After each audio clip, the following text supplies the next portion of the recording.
welcome back to lockdown everywhere. We hope you're all keeping safe and doing the right thing, which is to stay at home and make sure you protect everyone. Very, very, very special guest today, boys and girls. Please give a warm communist hand to Mr. TGV from the Urban Gentry. Hello, sir. How are you? I'm fine, thank you. How are you? Very good. Is it always sunny in Philadelphia? I suppose is the question. It's usually not much these days. Clouds of COVID. Yeah. The clouds of doom are upon it. The locusts are flying, blotting out the sun. So yeah. Oh, bless you. Well, it's great to have you back with us. Thank you so much for joining us. Pleasure. It's a pleasure. Massive. Yeah. The beautiful wonder of lockdown Britain is that we don't have to have any kind of production values, so we can just look like rubbish in our spare rooms. Or not in your case, obviously you've got your incredible war room behind you. Yeah, I'm still operating. I'm the only one that hasn't. I'm still working. Yeah. Yeah. It's very, like I've said before, it's like everything seems to have ramped up for me since everyone's been shut in. I think it's because they've got nothing better to do than throw work at me, which is good. True. It's very good. Yeah. No acting, of course. No, nothing. All productions are shut down. But right, is that obviously it's completely nationwide now. So yeah. Yeah, it seems pretty much worldwide. Everything's come to a halt. I know they've done things like they've reduced, I think, the episodes of EastEnders down to like 1 or 2 a week, so that they can. So fun! I was about to say that because my mother was absolutely distraught because she's a big EastEnders fan. So bless her. Yeah. I think they've all done that. I think because obviously they shoot sort of 3 months in advance, so they're trying to kind of eke out what they've got in the can. But I don't know if it'll last. Rationing EastEnders. Would you have Adam and Eve it, right? Yeah, I know, right? Wow, that's crazy. What a world we live in. And it changed so fast. Oh, yeah, literally overnight. And now, of course, we've got Boris in intensive care here, and it's all crazy. Yeah. Crazy times. So I hope everyone's keeping safe. Seems a bit after that weighty introduction, seems a bit. Slightly superfluous to be talking about a real-time television show, but nevertheless, that's what we're going to do today. So TGV and I are both big fans of 24, and we wanted to talk about it for a while now, and I know a lot of you out there have kind of asked us to cover more TV stuff, and we've always kind of wanted to, but didn't really have an idea kind of for the format. So obviously with these remote episodes of It Ain't Broke, we're kind of getting to do a bit more of that. I thought of a good kind of segue into it. There was a virus released. I can't remember what season, wasn't it? Season 3. It was season. It wasn't. What was it? It was. Yes, it was a virus. That's right. It was a virus because there's poison gas in 5. Right. Yeah. And a virus in 3. Yes, that's very true. Very good point. Very good point. So how did you get into 24? Well, I first sort of got into 24. I would have been, what was I? I was 16, I think, when it first came out, and I remember being somewhere with my parents at like a B&B somewhere, a bed and breakfast somewhere in the UK, and I don't know why. And because of how 24 came to the UK, the BBC got the license for it for the first 2 seasons, I think. And they would show like an omnibus on a Sunday, so they would show back to back, I think it was 3 or 4 episodes, and they would cut all the credits and all the previously on and all that stuff, so you would just get this glorious 3 hours of just 3 hours, wow, wall to wall 24. Yeah, so I remember finding that and being like, oh. And so every Sunday I would just sit and watch the I wouldn't watch it any of the rest of the time, and I would just watch this amazing show unfold. And I think I caught up with it kind of halfway through season 1 is when I first came to it. What about yourself? I was very late to it, so I rented from Blockbuster the box set like ages after, probably it was in its couple of last seasons, I would have thought, so I came really late into it, but I still found it really compelling, and at that time it was still the format hadn't, I mean, I've rewatched it quite all again recently, and it seems to have stood the test of time. It isn't as its use of time isn't as cutting edge as it was. Definitely not. But I mean, it's still an amazing format. Yeah, I think obviously what was a kind of gimmick that it was one of those things that they really really committed to and tied their flag to the mast of right up from the get go. They were like really fastidious about it being, one episode is 1 hour of a 24-hour day, and they allowed for ad breaks and everything, so it was like proper real time. It wasn't, the clock didn't carry on through it carried on through the ads, and that I think made for some really compelling storytelling. It's interesting because I revisited it in the last couple of years. My wife and I went back and we've watched it through. I think we got a bit of fatigue into season 8, but I've seen them all like a bunch of times. Just remind me what happens in season 8. Season 8's in New York, so that's the one. Yeah, I have some issues. We'll talk about that. Yeah. We'll get to that one because we're going to break down each season as we go. But nice. I mean, obviously we'll do a recap at the end, but one thing that I kind of noticed is like certain elements of it that maybe seem a bit cheesy now, I think are because they were sort of tropes and things established by the show itself. Yes. And I would argue it's probably one of if not the first kind of examples of sort of binge watch television. I really think that it lent itself so well to that kind of like the next one. You just ate it up as you went through it. Let's start with season 1 then. Season 1 I think is a big outlier in terms of how the rest of things kind of go from there on out. In terms of how it came about, it was obviously it was the people who did La Femme Nikita. The Luc Besson. Yeah, it was the TV show version. Okay, right, I'm with you. Yeah. Right. So they did the TV show of that, and then they had the idea to do a real time format, and they went to Stephen Hopkins, director, he of Predator 2 and other such hits, and he who's actually a director I think gets a bit of a bad rap, but I think he's pretty good. But he's the one who basically got Kiefer Sutherland involved. Right. Until that, do you know who was originally cast as Jack Bauer? Oh no, it's going to be somebody crazy, right? Well, no, it's sort of obscure. The guy. So, do you remember in season 1? There's the guy who Terry Bauer thinks is the father of what the other missing daughter, and they go off. Kind of square-jawed, all-American type. Right. Yeah, turns out to be a bad guy. Spoilers. Yes, him. yes, yeah. Oh, Him. okay. Yeah. I could see that. That's not too crazy. Yeah. He's all right. He's good, but obviously, it became a massive thing for Kiefer. It was a real kind of course. It was another thing as well, like where they managed to get. It was one of the early examples of getting a movie star in to do TV, because I think at that point he'd had a lot of time off from. Back then, sorry to interrupt, but back then TV was still seen as like, oh, you're doing TV now? Like, it's like, you're a movie star. Like, what are you doing? Like, now it's all the rage. Absolutely. I mean, they're climbing over themselves to get into TV, which is nicely elbowing the rest of us out. But there we are. I'm not bitter. So season one was. So they did the pilot. Stephen Hopkins, I think, shot the pilot.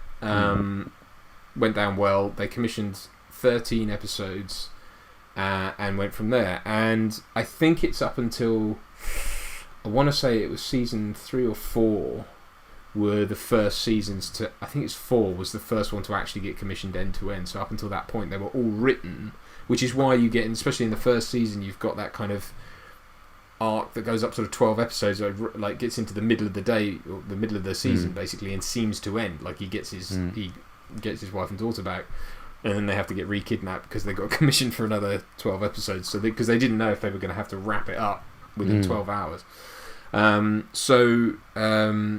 Obviously it's about your standard CTU agent. His wife and daughter get kidnapped on the day of the California presidential primary. And I just think it's a kind of outlier because it's so much more focused on that story rather than what then became kind of the terrorist threat de jure. It did become predictable, but I have to say that in the first season, when I do remember when I first watched it, that the twists and turns, some of them I didn't see coming. Some of them I'm like, oh, I kind of thought, yeah, and then there's always somebody that turns out to be a double agent or blah blah blah. But by the time we were, eight seasons in, it's like what's going to happen, and it's the gift and the curse of that kind of format because you have to hit so many points. An advert's going to come in at this time. That it's a bit like, it's actually funny enough. You know how in EastEnders you get the doom doom doom doom. It's the same. They're called duff scenes. I've scenes. I've had one myself. I can lay claim to having had my own nice. Duff yes. I have to see that. I might have it somewhere. I'll pull it out. Did you tell Phil he's like seriously ill or something? No, it was I had misidentified Phil Mitchell's son as being dead. The big duff reveal was that we panned down to the bed, the hospital bed. It wasn't his son. Oh, that is... Hey, he's not my son! Oh. I can't do a very good Steve McFadden, who's a lovely chap, by the way. But I'm sure he is. That is amazing, man. That is so cool. Sorry, completely gone off on a tangent. Not at all. I know what you mean. Yeah, it's that writing to a crescendo, which is sort of the albatross around the neck of a lot of network television, which was always... I mean, a lot of them did that because it had to keep you on the station through the ads, right? And it's one thing that arguably streaming services like Netflix and stuff have been able to get writers out of, is having to constantly keep people's attention through things. That comes with its own problems though as well. I would say, and I don't know about you, but I think the sort of real-time aspect of the show was in a way it was a good way of holding the feet of the writers to the fire, essentially, of saying like you have to account for everything. And certainly in the early seasons there's an awful lot of focus on kind of needing to account for why Jack Bauer isn't like tired or he needs to eat in a scene, or there's going to have to be, you know what I mean? It's like they were obviously very conscious of the fact that like they had to show that this is someone who alright, you cut to other stories, but it's like during that time he's doing something else and during that time she's doing something else, so we have to account for everything. Excuse me. Yeah, and I think that's sorry. That's so true. I'm glad you mentioned that because I did remember seeing somebody eat for the first time, and it was in that collage kind of. Yes. You see somebody. It might be President Palmer just having a little snack, and then he's not even popping up in the next scene, but it's just there. And I love that. I mean, it would have been nice to see somebody go to the bathroom or something, but but that would have been too much reality. But I know what you mean. Yeah, so it heightens the tension. Absolutely, yes. Yeah. No, it does, and I think, and also because what they were masterful at, I think, especially in the first, I would say seasons 1 to 5, is really when things amped up.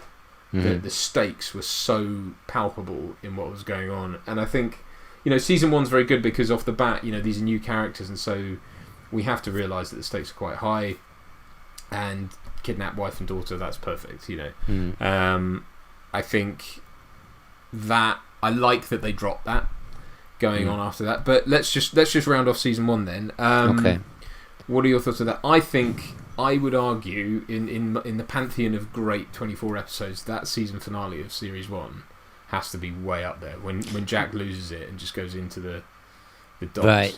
Yeah. And it's a recurring thing of like Jack going off the rails. It's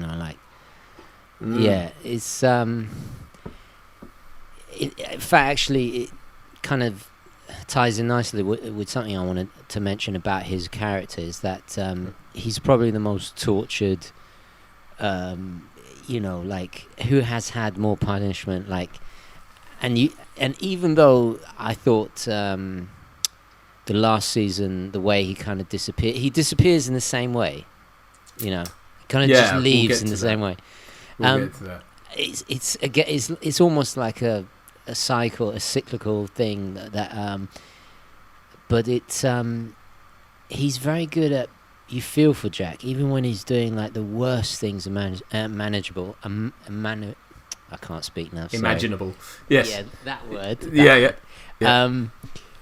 And some of it ties in because of the it ran for so long. When there was the change from the Bush administration to Obama, there was suddenly torture was not in vogue anymore. So Jack changed a little bit. I don't know if you noticed that. I have that as a note to pick up later on, maybe. Right. Sorry, I'm jumping the gun. That's all right. That's fine.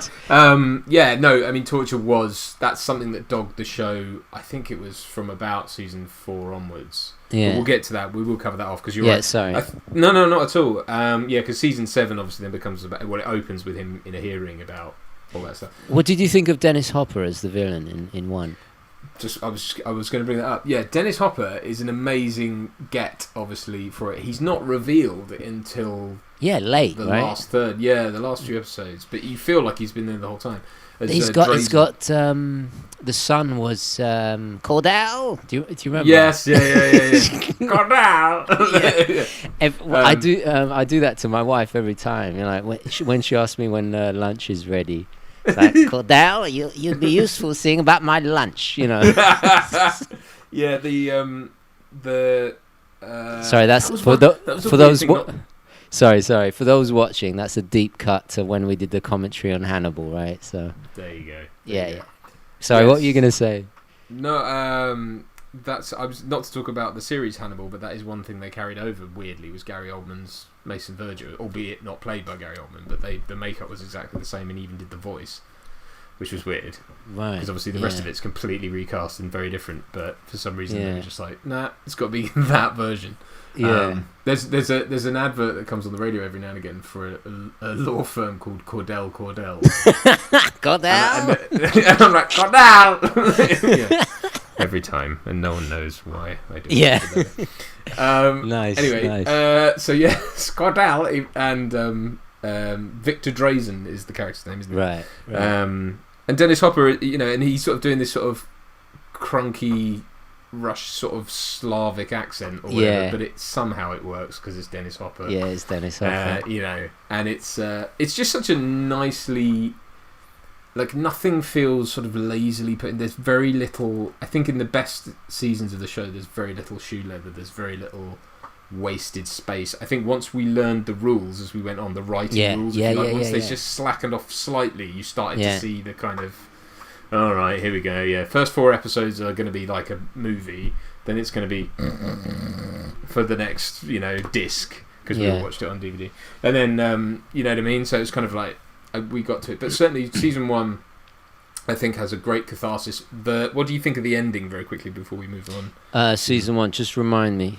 So Terry Bauer dies, obviously. And of course. Yeah. Well, that goes to what I was trying to say about Jack. Is like it's almost like they try and put more and more horrible things that he has to suffer, and then obviously the audience feels for him. It feels for his pain. Then we get emotionally attached to him, and by the end of it, I'm like crying like a girl. It's like, no, Jack, no, it's like, what's that all about? No, I'm the same. Yeah. Season 3 helped me get through a particularly nasty breakup when I was younger. So, right. And I was sat like I was at university or whatever, like drinking vodka out of a bottle, like a nasty piece of work. But I did learn the guitar, so I made nice. Made it. Oh God, I wouldn't mind some vodka right now. I'm rationing my vodka because anyway, we talked about that. Sorry. Sorry. So yes, season 1 then. Season 1, fantastic. I think start to the thing. Season 2, I think I'm not as big a fan of season 2 as a lot of people are, but I respect it for one very good reason, which is that they broke with more or less. There's that sort of, I won't want to say dummy thing, but like Kim Bauer kind of gets kidnapped, but not really. Her decisions always irritate me, and especially President Palmer's son. Oh yeah, in the first season. God. Yeah. Keith. His name's Keith, for God's sake. Yeah. No one likes Keith. Keith. Mick Jagger. Yes. It was rather sorry, I'm talking. I'm pointing, and then you're not going to hear me. President Palmer was kind of rather pressing. It was like a pre. It was, because this is before Obama. Mm. So like I thought that was kind of cool, and Yeah. I like how they never made a mention of it. I mean, apart from Palmer when he was talking to his son, there was never like a discussion. It was just like he's the president. That's it. Well, interestingly, yeah, because in the first season, the people who make hay of him being African American are the people around him. He himself, I don't think there's, if at all, there's very little dialogue from Palmer and his family about being black. It's just, but it is mentioned. It's mentioned by. It's one of Jack's bosses. I can't remember which, but he's like, the first African American, blah blah blah, and it's like that. Right, it's something's made of it, but it's not. But it's to raise the stakes, not really an issue. Yeah, because he's a target for like assassination, right? So yeah, I also loved. I forget her name. The Cherry. Cherry Jones. Yeah, who's like the ultimate Lady Macbeth kind of. And what's funny is that I'm a big Trekkie. Right? Yeah. And she's in Deep Space Nine, and she's like the nicest, cuddliest, like sweet, innocent. I think, does she marry Benjamin Sisko? And I can't remember, but anyway, Benjamin Sisko's love it. I won't bore you with the Star Trek stuff. But in this, she's so ruthless, and I found it so. It was almost more because I'd got used to. I grew up watching Deep Space Nine. Yeah. And seeing her like this, oh my god, it was amazing. Yeah, so Sherry Palmer, I thought you said Cherry Jones plays President what's her name? President Taylor later on. She's the female president. Okay. Cherry Jones is the name of the actress. Okay, sorry. Sherry Palmer, yeah. Sherry Palmer is it Sherry? Is it Sherry? Sherry? Yeah. Sherry, so, right, okay. The great thing with her character, and again, we'll discuss her as we kind of go, but certainly in the first season, the gloves come off, obviously, to the point where she's then trying to get one of the aides to sleep with her husband so she can get dirt on him. She's kind of Hillary Clinton, let's be honest. Yeah. She's basically, you know what I mean? She's trying no comment. Yeah, well, no, I'm not no, it's fine, any hill, but you know what I mean? That I think is kind of where they're drawing inspiration from, maybe. And interesting. Fox, so, right, but no, she is, and it's great casting because she's the most sort of sweet-looking and sounding human being. Yeah, and by all accounts ruthless. is as a real life, as an actress, yeah. But in it, she is just. You hate her, but you know that she's doing such a good job of playing that role. Yeah, you just hate her guts so much. There's a part of me that kind of respects it, It's like, it's just, she gets what she wants, and that's another thing. The way she gets whacked later on, right? We'll get to it. Yeah, sorry. No. Let's cover off season 2 first. Yeah, so season sorry. 2, obviously you've got the kind of I think the reason why people love season 2 so much is because of the moments that are in it. I think. Possibly the kind of second act, if you like, the middle part of it is probably the strongest up until the bomb goes off. At which point you're then dealing with him needing to get that Cypress recording, as they refer to it, which is the doctored audio of whatever it is that proves that everyone wants to go to war and the president's been usurped is the wrong word, but they're trying to move against his cabinet's trying to move against him or whatever. Right. So there's all that kind of high stakes and politicking going on that I find a bit lackluster. Also Kim Bauer, like we touched on, and Mountain Lions. Let's not go there. But it has moments like George Mason, the great Xander Berkeley, gets radiation poisoning and then takes the plane down and all that. And so he was in Terminator 2, right? Yes, right. He was. Cool. I do remember that. Yeah. Yeah, Terminator. And Candyman and stuff like that. He's also, but so I think the reason why I think season 2 stands up so well is because it, like I say, it diverts and takes another tack, and it's a great way to sort of the sort of reluctant hero to drag Jack Bauer back in, and soaring off the head of a terrorist or whatever to infiltrate a gang was pretty cool. Yeah. Or a paedophile or whatever it is. So that's season 2. What did you think of season 2? What are your kind of? To be honest, it wasn't as memorable. The problem is I remember season 3 vividly because of the Mexican cartel stuff, and obviously season 1. I remember snippets of season 2. It's not didn't sink in. I guess Sherry is, that's all I remember really. Yeah. So season 2 is a great season for moments, but it's not. As a whole, I think it's hard to kind of get through because I think there is a lot of sort of not lag, but I find it a bit. Yeah, it lacks an identity in a weird way, and yet at the same time, I think managed to create a new one for the show. So it's a bit weird. So you've perfectly more eloquently than me explained exactly what I was trying to say. There you go. So season 3, I think is up there, probably is one of the best seasons. It obviously it's got that gimmick from the start, which is that Jack is a recovering drug addict.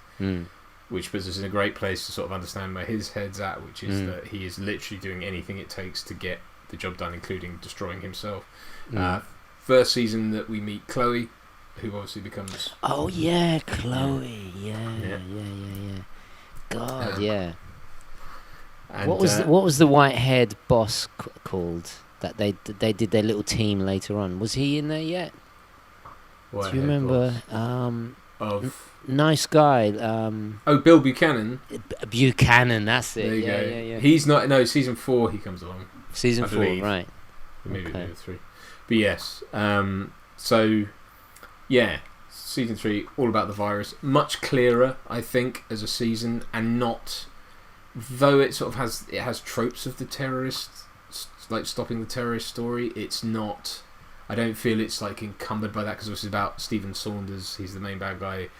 He's using it for extortionate reasons to try and take control of the president, but he's not. He doesn't want to kill people. You know what I mean? He's not sort of necessarily out to kill people. Obviously, at the moment, feels like quite a prescient season because it's about. There's there's a few episodes where they're all in the hotel that's on lockdown because the virus has been released in the hotel. You've got characters like Gael, who's a fantastic character. He's the guy who you think is the mole at the start. Yes, yeah. And then it all turns out that there's even an element of a prison break in it where he breaks Ramon Salazar out of prison. Oh God, I forgot about him. Yeah, that was quite an interesting. He was very compelling. Like, yeah. Great actor as well, whose name I should know, but it escapes me. And his was he in American Me, or am I confusing with somebody else? He's in for me. He's in Desperado. That's the thing I sort of know him the most from. He was in one of the Fast and Furious movies as well. But I haven't seen any of those. Yeah. He was around definitely. He was a big presence in the 90s. Yeah.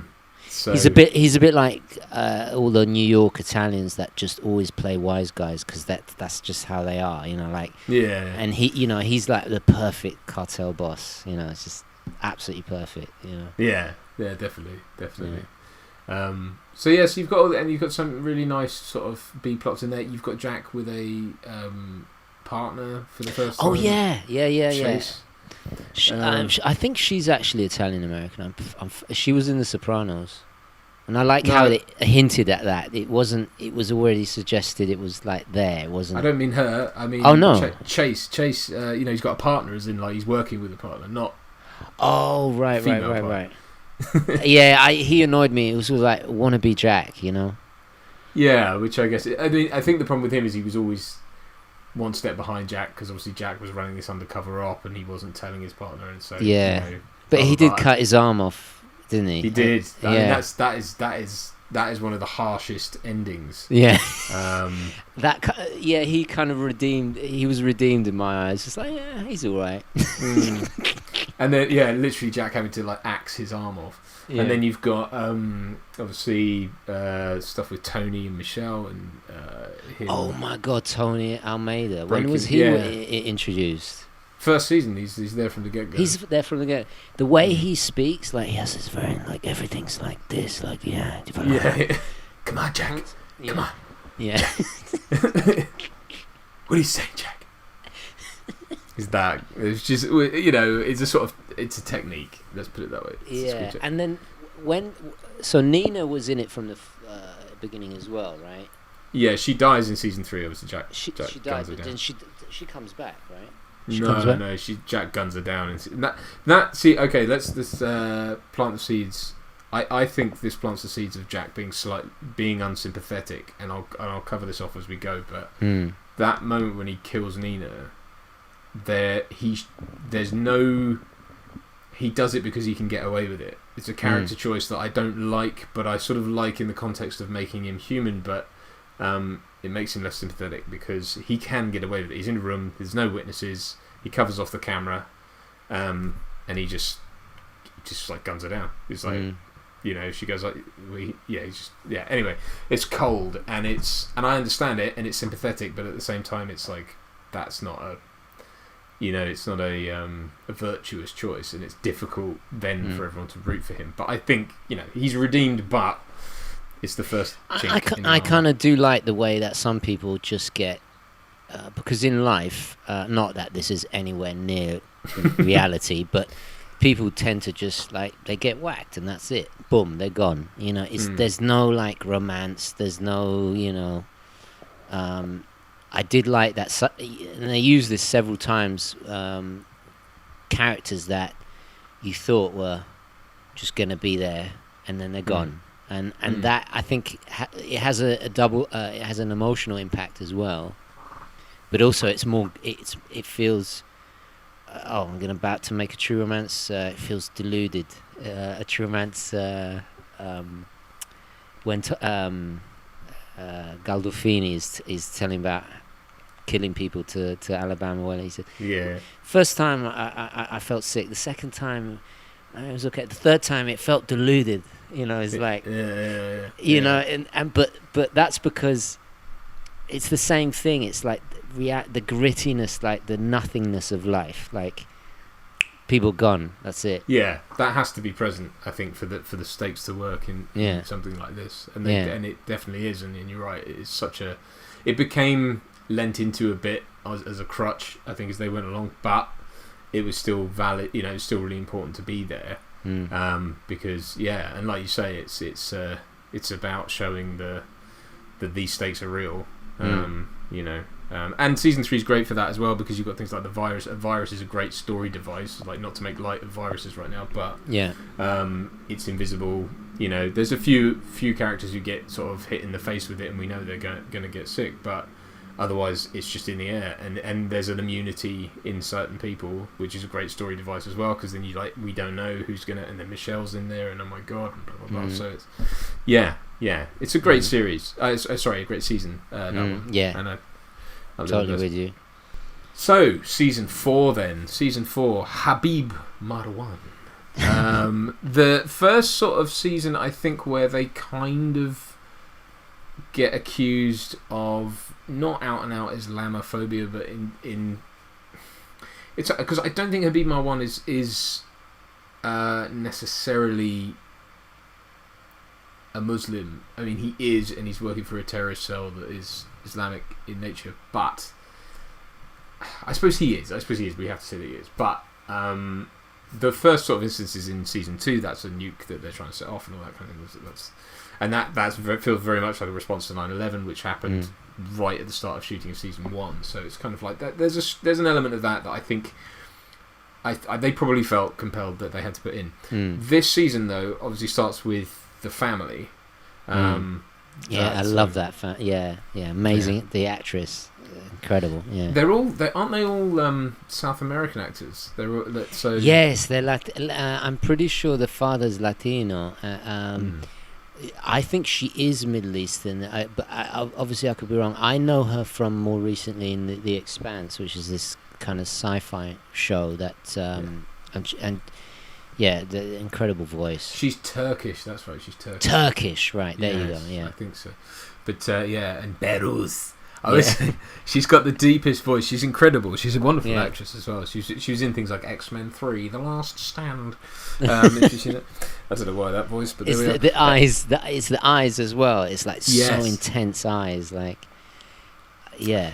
Yeah, no, she's great, and she's a great. They use her really well because obviously she's injured. She survives. Then Jack needs her. Jack and her form this uneasy alliance at one point, and everything. And yeah, I have to say, sorry. Mm. To go back to your point earlier about Islamic terrorists being the villains, the thing is, and actually Richard has mentioned this about how, like, in the 90s, all the bad guys in movies were like punks, like, you know, like street, which is kind of ridiculous. It's like, well, just why don't you have? It's like standing in for other groups, shall we say? sure.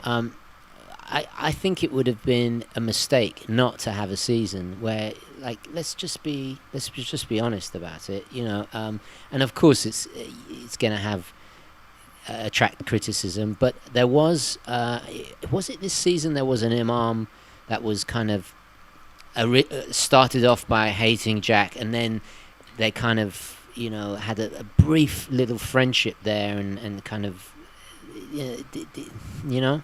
There's an imam. There's scenes with an imam in season 2 in the mosque where the guy sets fire to himself, or Right, that was it. Yeah. There's a scene with an imam. I think it's season 7 where, like, at the end, when Jack's kind of supposedly on his deathbed, and an imam comes in and sits with him, and that's kind of so he kind of he reaches out to.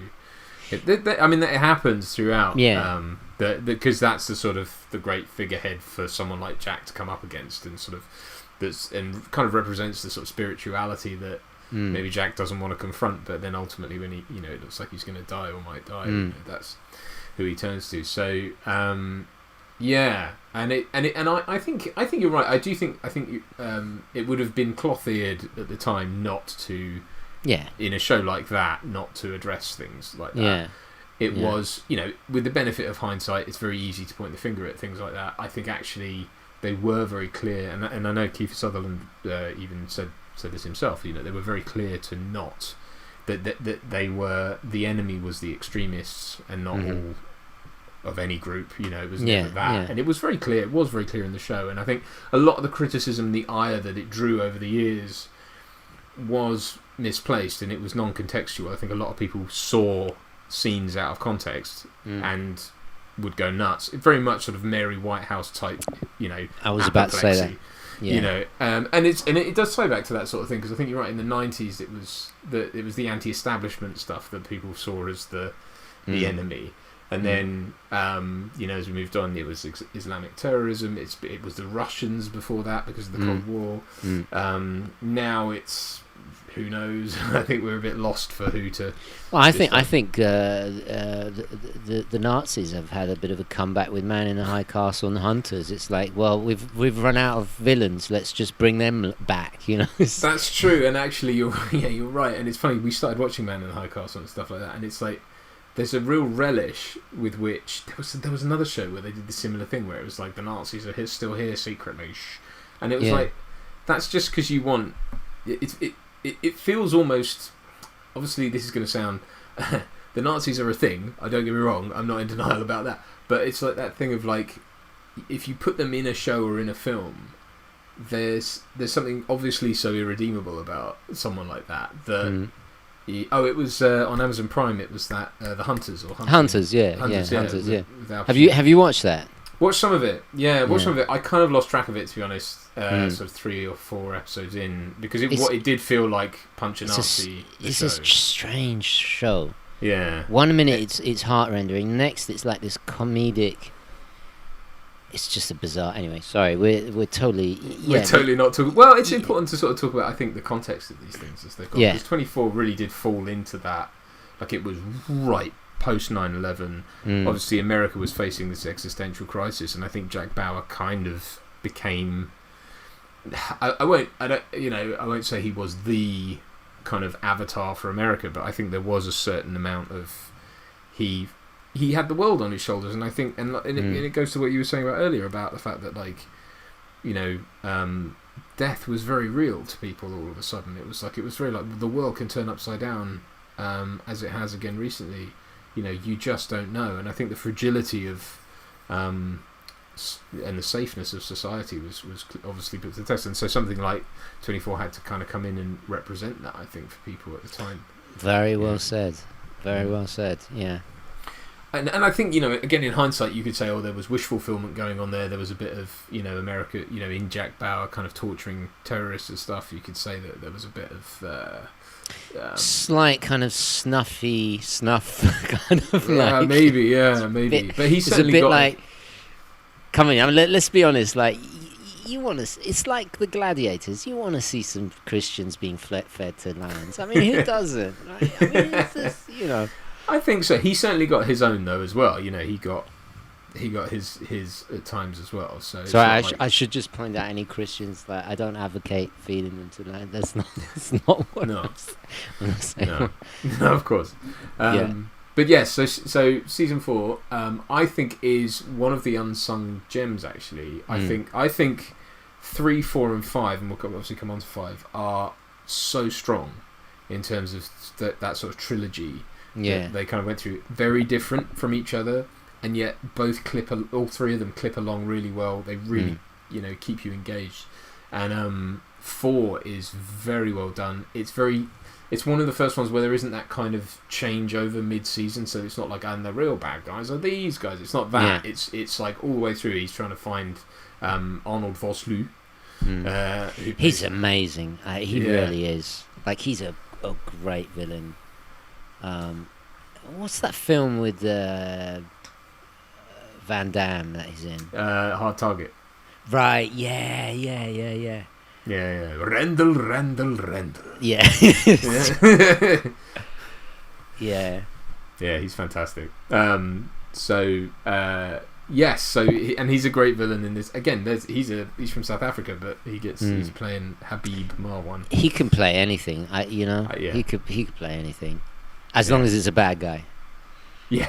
You couldn't see him in like Friends. I wonder if he was in Friends. Maybe he was. He was in Bosch. Have you seen Bosch? No. Police procedural with Titus Welliver, and it's very good actually, very very good. I kind of got into it, and I need to pick it up again because it's really. Is this recent? Really, yeah, it's on Amazon Prime. I don't know if you have Amazon Prime. Bosch. All right, I'll check it out. Well, it's good if you're into your sort of gritty kind of police procedural, like detective type. Yeah. Which for a diamond doesn't. Let's be honest, but that is a particularly good one.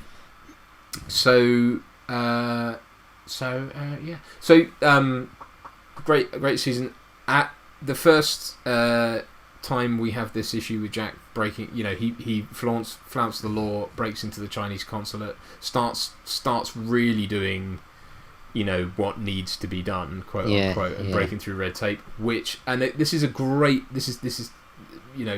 in terms of character development and everything like that. This is one of the things I love about this show is the fact that misdeed, that time where he's like, he feels righteous, he goes in, he breaks that thing, and it's the guy he's working with gets his mask pulled for like a split second, and that's what identifies them, and that's what gets him on the hook. It wasn't even Jack's fault. Jack did everything right. It's just that one slip, that one choice haunts him for the rest of time. For the rest of the time we know him, that comes back to bite him again and again and again, and ultimately gets Audrey Raines killed. Right. So it's great, just not letting him off the hook for that. So this is the first instance of like that this show really starts to lay it on thick with him. There's that great stuff where he tortures Paul Raines, who's Audrey's, because obviously at the start of this he's falling in love with the Secretary of Defence's. Oh, that's her man. Yeah. Yeah, and so he's the British actor. I can't remember his name now. He's being sort of tortured. Jack gets to torture him at one point because he has some sort of dealing, like one of his shell companies has some dealing with blah blah blah. That's the thing about the show. Again, we're put in a position where we kind of we want to see these people tortured. Yeah, right. But what's interesting about that is it's like you get this sort of moment of catharsis from Jack, although you know that he knows that this is wrong. Yeah. And then they form an uneasy alliance. Then Paul saves his life by throwing himself in front of a bullet or whatever. He takes the bullet. Then you get after having gone and retrieved this guy from the Chinese consulate who's got the bullet in his back or whatever.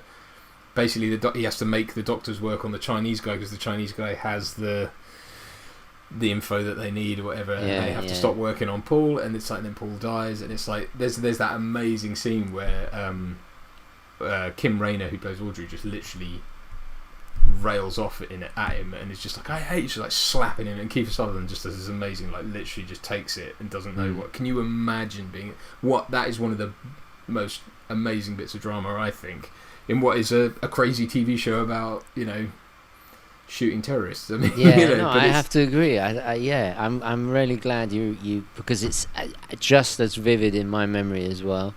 You're absolutely right. I mean, they were really. I think by this time the show had come into its stride. It was confident. They knew what they were doing. Everyone knows what they were doing, and it was just masterful. The whole, Yeah. I mean, you've got basically there's a guy who has always been. He's the biggest sort of what would you say? The sort of I'm trying to think now. The biggest sort of yoke around his neck or whatever is the fact that he is someone who is constantly put in the position where he even says so in the hearing in season 7. It's like he is always put in a position where he has to choose the greater good, and it's not his fault. There's nothing. He didn't do anything wrong. He didn't do anything to deserve that. It's just that's the position he's always in, and it's not fair. And I think Kim points it out to him at one point. She's just like, I'm not mad at you. I don't hate you.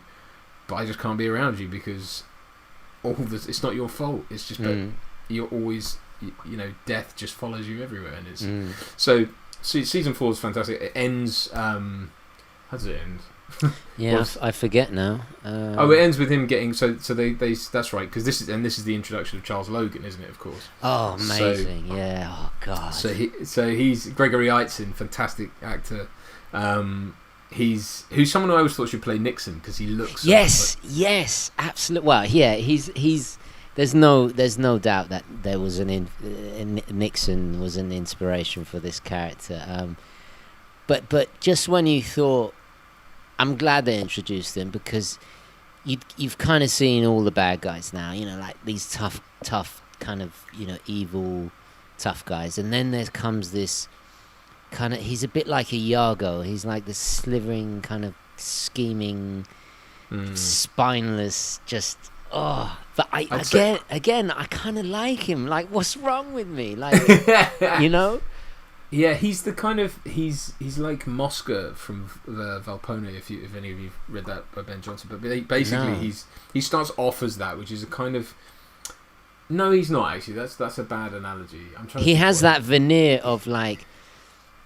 He is quite presidential, but then it's such a thin layer, and underneath, soon as the door's closed, he's like panicking. He's like he doesn't know, and but he has an amazing character arc because later on he becomes more emboldened and more kind of confident in his own Machiavellian schemes. Like he, once he's a convicted felon. Yeah. Basically, which is what he is. He gets obviously you're absolutely impeached and taken down. Once he's sort of, once all bets are off. I think, and that's a good another character thing because obviously Jack goes to the ends of the earth to make sure that happens. But he has to be careful because what that does is that creates in Charles Logan someone who has nothing to lose, and that's dangerous too because if you do that to your enemies. You leave them with nothing to lose. Like he comes back in such a big bad way. He's not. He took away his career. He took away all his political ambition. Yeah. And so he's a nasty bit of work. And so come season 8, obviously he's horrible. Yeah. But in this he's the VP, isn't he? So the Air Force One gets shot down. Yeah. In a sort of Thunderball-esque moment because the guy doesn't the guy have surgery like Domino's brother in Thunderball. You're right, yeah. So that he can go be a pilot. So the president goes down Air Force One, blah blah, football, and then that's really great. There's a really great moment in that. Alan Partridge would watch 24. He might and he'd be well versed, you know. Yes. Yeah, he'd be season 5. You know, he'd be absolutely. I'm Jack Bauer. Yeah. Yeah. No doubt about it. Sorry, go on. That's all right. No. But yeah. So in terms of the end of it, obviously Jack's being hunted by Logan, who's been sworn in. Again, like you're right, it's that snivelling. Mosca is a character who's fly-like, so he's Valpone. I don't want to guess Valpone, but basically Valpone is it Italian? Yes, yeah. Valpone is obviously he's a fox, and Mosca is like a fly, and that's very much his physicality. And Mosca is the sort of scheming Machiavel, but like from a weak position, so very kind of like snivelling. Right, because Volpe in Italian means wolf. Right. Yeah. What did I say? Volpone, which is, or did you say Valpone? Volpone. Yeah. Yeah, it's just it's like it's cutifying it, if that makes sense. Yeah. Sorry. Anyway, yeah. That's interesting. all right, I've got to check that out. I have heard of that. I've got to check that out. Yeah. Ben Johnson. I studied it at school, I think, and I've seen it perform. It's a play. You did English literature. Yes. Right. Yeah. Well, there you obviously. Yeah. There you go. So yeah, he's a kind of Mosca kind of character in that he's. But I think what's great, especially in season 4, is he's very much like even when he's being sworn in, he's like, what? Like, you know, he's weak. Yeah, he didn't expect to be, you know, and they even get David Palmer back in to advise and all that. So you've got that kind of thing going on. And he's the most dangerous. I mean, unequivocally, like. Yeah. So Jack has to go into hiding at the end. Obviously, he fakes his own death and goes into hiding. That's the end of season 4. Right. And then start of season 5, it's Jack's kind of on the lam. Right. This is where it gets I'm a bit rusty. I can't remember season 5. Remind me. Oh, season 5 is the best, man. So season 5 is about starts obviously with Jack kind of in exile. Yeah. And David Palmer gets assassinated. Right at the top, and so Jack obviously starts investigating that, tries to find his way back into that, but you know, he's a wanted man because of what China. No, because Logan basically Logan frames Jack for having killed David Palmer, so he becomes like a wanted man, so it's kind of starts off like that. Then it involves like the weaponized gas, and it's the Russians, I think, they're trying to smuggle the toxic gas or whatever out of America, and to use against separatists or something. But they end up they use it against the civilian population in the States and all this kind of thing. So, and it's got the great Peter Weller, obviously RoboCop himself. Right. Okay. Now I'm with you. I was waiting for somebody just to trigger the memory, and then it comes back. Yeah. He's such a great villain. Oh my god, he's amazing. He's a villain in Star Trek as well. He plays this kind of like fascist, like. Yeah, sorry. Yeah, he's in Into Darkness, isn't he? Into Darkness. Star Trek Into Darkness. He was in Enterprise, I think, as well. Oh, was he? Oh, okay. Yeah. He's in the film. But he's not so. He was in Dexter as well. Right, yeah, I remember that.